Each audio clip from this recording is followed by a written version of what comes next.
Thinking about upgrading your car stereo with the Alpine iLX-407? So was I. It promises a huge 9-inch screen, perfect wireless Apple CarPlay and Android Auto, and that legendary Alpine sound quality. It seems like the ultimate head unit, and with a 4.5-star Amazon rating, how could you go wrong? But here's what surprised me after installing it in my own car. This popular radio has some serious, deal-breaking flaws that nobody is talking about. Therefore, you need to see this before you spend over $500. For the best price, click the link in the description. So what's the big deal? On paper, the is a beast. You get that massive, high-resolution 9-inch capacitive touchscreen that's bigger than most modern tablets. It's beautiful. It's responsive. It makes your old factory radio look like a calculator from the 90s. The specs talk about a 5-band graphic equalizer, 6-channel time correction for perfect sound staging, and 3 sets of 4-volt preamp outputs so you can add amplifiers later. It's also incredibly shallow, only 2.4 inches deep, which Alpine markets as POWERSTACK, capable for adding their compact amplifiers directly behind it. That's genius for tight dash spaces. And of course the headline features: full wireless Apple CarPlay and wireless Android Auto. No cables, just get in your car and your phone connects. It sounds like a dream, right? But the dream turns into a bit of a tech support nightmare faster than you can say, "Hey Siri." Therefore, let's dive into the first major problem. The number one issue, and it's a massive one, is the wireless connectivity. Specifically, wireless Android Auto. It's brutally unreliable. I tested this with multiple modern Android phones, and the experience is consistently frustrating. The connection drops randomly.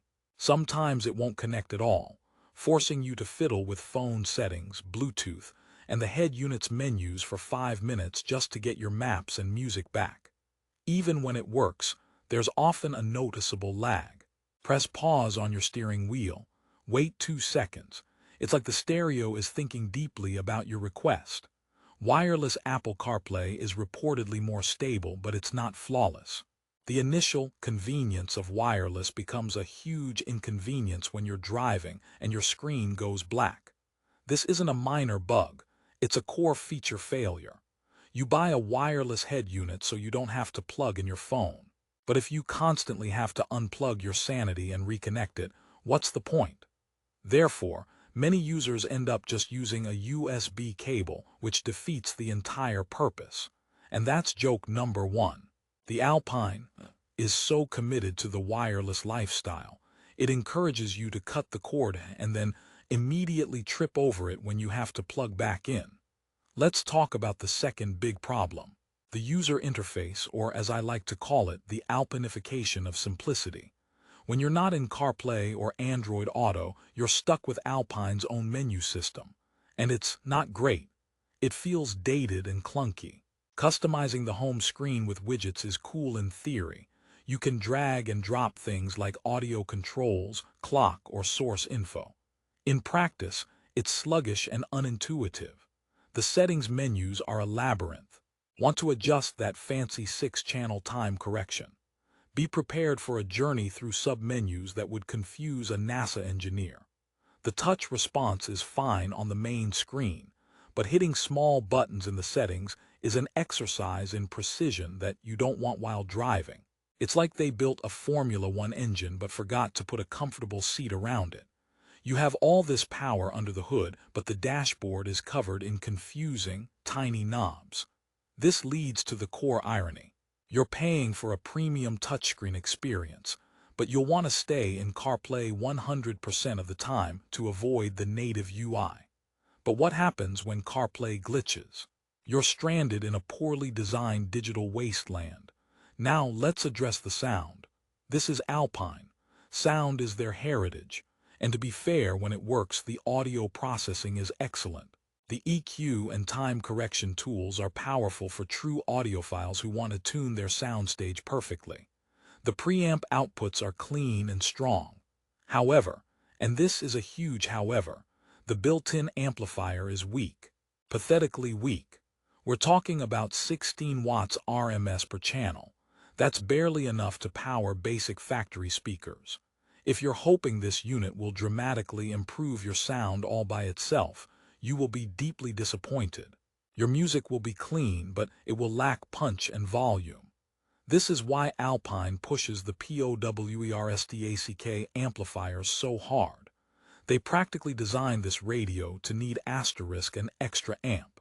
The shallow chassis is a blessing for fitment, but it means there's no room for a robust internal amplifier. So that $539.95 price tag, that's just the entry fee. To get the sound you're dreaming of, you need to add at least another $200, $300 for one of their compact amps. It's the car audio version of buying a great printer only to find the ink cartridges cost more than the machine itself. Speaking of cost and installation, here's problem number 4, the reality of that universal fit. The iLX-407 is a standard doubled-in chassis, but that massive 9-inch screen is not. It extends beyond the typical DIN slot. This means installation is not as simple as swapping an old doubled-in unit. You often need a specific dash kit for your vehicle, and sometimes even minor trimming or modification. It's not a plug-and-play dream for every car. If you're not comfortable with DIY car electronics, professional installation will add another $100, $200 to your total cost.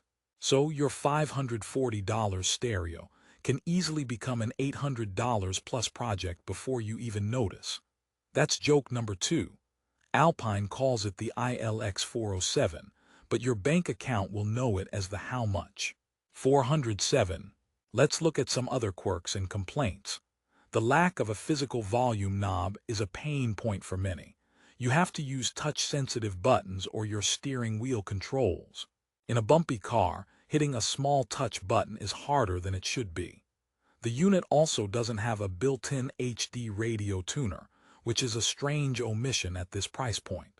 You also can't play DVDs or CDs, it's digital media only. That's fine for most, but be aware.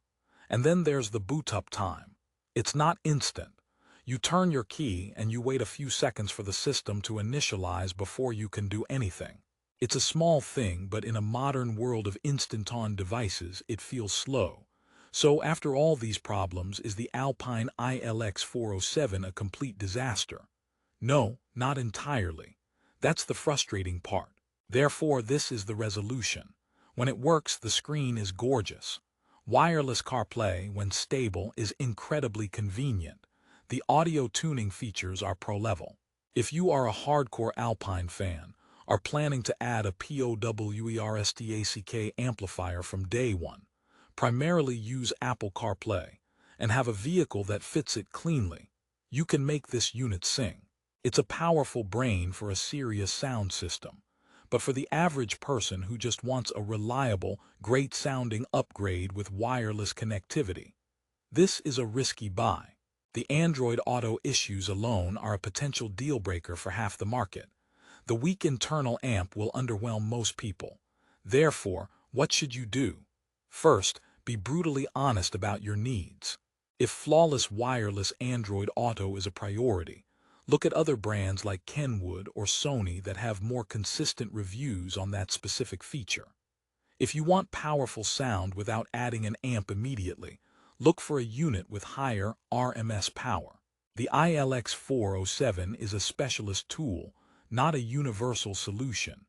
It's for the person building a specific, compact, high-end system. For everyone else, it's overpriced and underdelivers on its core promises. That's joke number 3.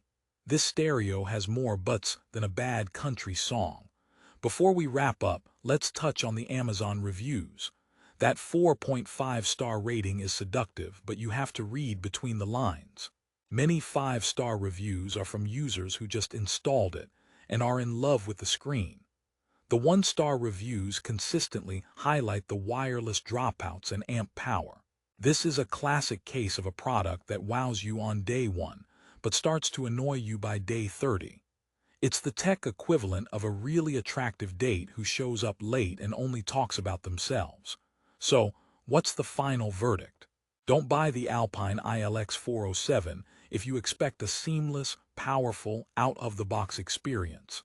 Its flaws are significant and disruptive. However, do consider it if you understand its limitations and are willing to build a system around its strengths, namely, that superb screen and tuning software with added amplification. It's not a bad product, but it's a problematic one that doesn't live up to the hassle-free hype. For most people, there are better, more reliable options for your money. And that's joke number 4. Alpine named this the iLX-407. I think the LX stands for luxury, but the I stands for I hope you're patient with connectivity issues. If you've decided this is the unit for you despite the problems, or if you want to check the current price and see those specs for yourself, I've got you covered.